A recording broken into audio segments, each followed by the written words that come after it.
Essa semana, a senadora e relatora da CPI das bets, Soraya Tronic, pediu o indiciamento de 16 personalidades públicas, sendo uma delas a influenciadora Virgínia Fonseca, que já prestou depoimento no Senado.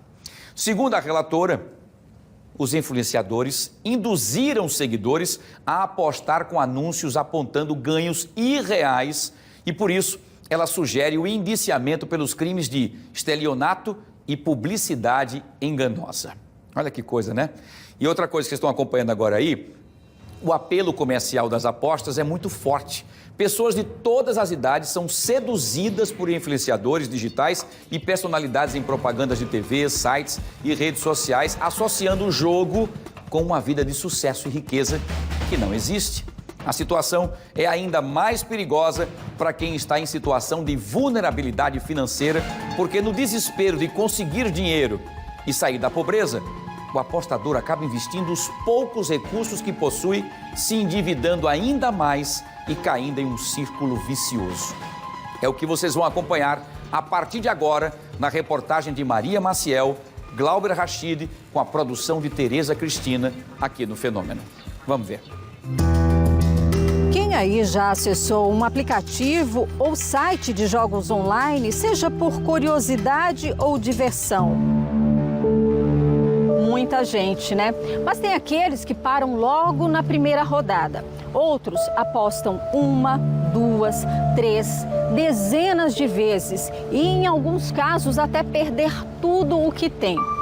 São centenas de histórias de famílias destruídas pelo vício. São pessoas que estão ao nosso redor e muitas vezes fazem parte do nosso convívio social.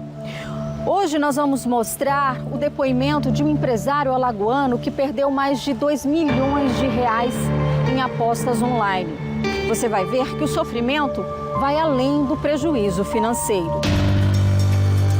Tudo começou como diversão, com uma aposta de R$50 há 3 anos. O jogo ele dá aquela capacidade de você ganhar, né? Então nisso a gente com R$100 conseguia ganhar mais 100.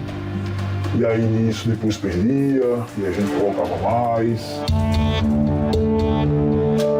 Os ganhos iniciais foram um incentivo para jogar mais e mais. Botava R$100, ganhava mais 100, botava 1.000. Quando começou na brincadeira, né, a gente começava a jogar mais à noite. Mas depois a situação foi virando mais séria, né, e se tornando aquele vício, e aí já não tinha mais horário para jogar. Imóvel, carros, o jogo levou tudo o que a família tinha. Um simples valor de R$50, de R$100 que tudo começou, já estava já em mais de R$300 mil, juntando o valor do carro mais 100 mil da reserva financeira que eu tinha. Então já ia ali totalizando 300 mil. E o psicológico cada vez mais abalado.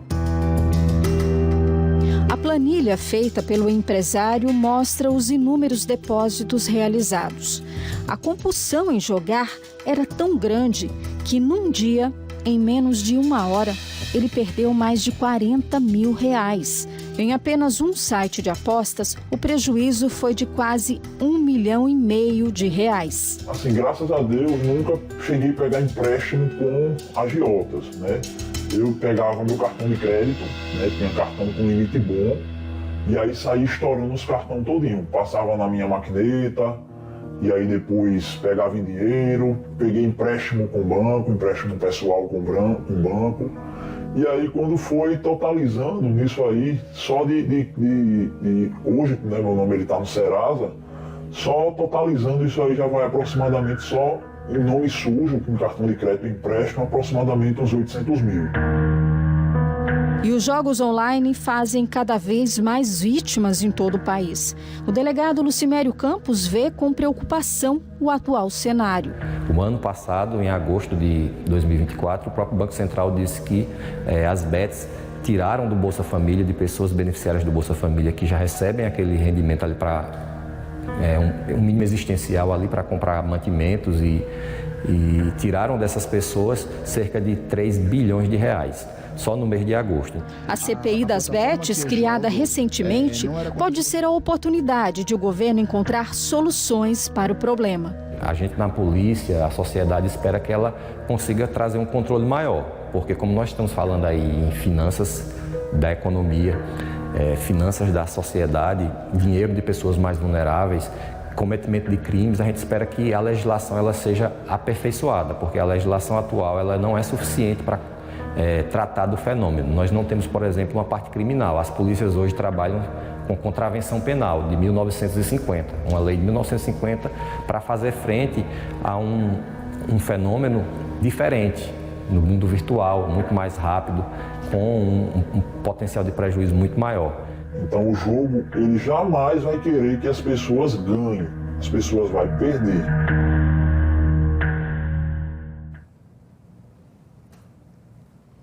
E olha, gente, a matéria é muito interessante e importantíssima, né? Daqui a pouquinho eu vou trazer a segunda parte sobre toda essa situação, porque nós vimos aí um empresário que perdeu mais de 2 milhões de reais. Quantas outras pessoas não perderam casas, carros e que estão vivendo agora numa situação extremamente delicada e difícil?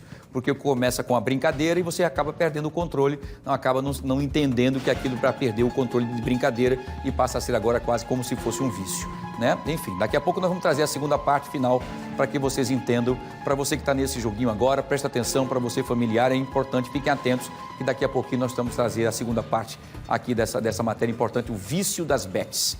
Fiquem atentos, tá bom? O vício em apostas online não afeta apenas o apostador. Famílias inteiras são arrastadas para uma espécie de colapso emocional e financeiro.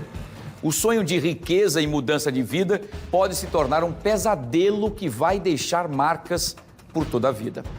Nessa segunda parte da reportagem especial sobre o vício em apostas online, a Maria Maciel vai mostrar a importância de buscar ajuda especializada. Vamos ver? Solta aí. Chegou momentos de a gente não ter nada dentro de casa, porque o dinheiro ia tudo para o jogo. Os remédios controlados hoje fazem parte da rotina do empresário, que também faz terapia e tem acompanhamento médico. Vencer a dependência dos jogos online tem sido uma luta. E hoje, assim, eu estou indo para o psiquiatra, psicólogo, tomando um remédio controlado, coisa que nunca passou na minha cabeça, tá tomando isso daí. Precisa desbloquear. Dopamina também, né? Um grau de ansiedade muito grande, tanto de ansiedade e de explosão também. Esse médico psiquiatra explica que o vício em apostas, conhecido como jogo patológico, faz com que a pessoa perca a noção da realidade. É como uma droga. Funciona mais ou menos como as outras dependências e compulsões. Da mesma forma que uma pessoa, por exemplo, que tem um transtorno de compulsão alimentar, ele muitas vezes quer emagrecer, ele come, aquilo dá prazer a ele. Então ele alimenta o sistema dopaminérgico dela, né, com aquilo. Então quando ela está tensa, o ato de comer, da mesma forma que o ato de jogar, alivia uma tensão que ela está sentindo. Muitas vezes essas pessoas têm alterações de personalidade, como baixa autoestima, né, alguma questão relacionada à sociabilidade com as pessoas, e ali, pelo menos, ela se sente mais, naquele momento, ela se sente aceita. Pesquisas apontam que no Brasil, 10 milhões de pessoas apresentam sintomas de dependência em jogos e apostas online. E quando a pessoa chega ao fundo do poço, é difícil sair sozinha. Daí a importância do tratamento. A questão do tratamento envolve psicoterapia, medicamento, né? Terapias tanto individuais e em grupo. A terapia, geralmente, que a gente recomenda é a terapia com abordagem cognitiva e comportamental, mas não significa que outras abordagens não possam funcionar. Geralmente a gente utiliza medicações que têm ação no sistema serotoninérgico, noradrenérgico e dopaminérgico, né? Então, geralmente são os conhecidos antidepressivos, né? Mas aí primeiro é preciso que a pessoa aceite tomar medicamento. Então você veja como é difícil, né? Da mesma forma que acontece com um dependente químico, né? É semelhante o comportamento. Casado e pai de 2 filhos, o empresário contou com o apoio da esposa para se reerguer. Mas o casamento chegou a ficar por um fio. Eu sabia que era um vício como uma droga, eu sabia que era um vício como um álcool, eu sabia que era um vício que se eu não passasse com ele ali pelo aquele deserto, eu sei que o pior poderia acontecer. E, tipo, eu tive um propósito muito grande em ir junto com ele pra gente unir forças pra sair disso juntos. Ou eu saía e abandonava, porque era o caminho mais fácil, ou eu saía e eu ficava. Eu ficava com ele, entendeu? Então, assim, foi difícil, desesperador, angustiante. Foi horrível, horrível. Ele não merecia isso, sabe? O coração dele é um coração de um menino muito bom. Ele foi criado com condutas muito sérias, bondosas, rigorosas também. Mas ele não merecia passar por isso e ser sabotado dessa forma. Já são 6 meses de tratamento, sem fazer nenhum tipo de aposta. Mas o medo da recaída é um fantasma que ainda assombra. A partir do momento que eu comecei dessa vez, né, que eu vi que foi o cúmulo já, que ali foi o estopim, né, que para mim já não dava mais aquilo ali. Eu procurei essa ajuda médica, né, tanto a ajuda médica que eu procurei, mas psicológica, aproximar de Deus também, ir para academia. E assim, esse momento para mim foi horrível assim, na minha vida. Ao compartilhar sua história, o empresário espera que outras pessoas acordem para o perigo dos jogos online. E o jogo foi comprovadamente que é um jogo manipulado, né? Isso daí já não é de agora que a gente sabe que esses jogos são todos manipulados, né? O nome já diz, é um jogo de azar. Então o jogo, ele jamais vai querer que as pessoas ganhem, as pessoas vão perder. Entendeu? Então o recado que eu dou para as pessoas que estão ainda jogando, que saia enquanto é tempo, porque vai acontecer uma tragédia com a vida de alguém.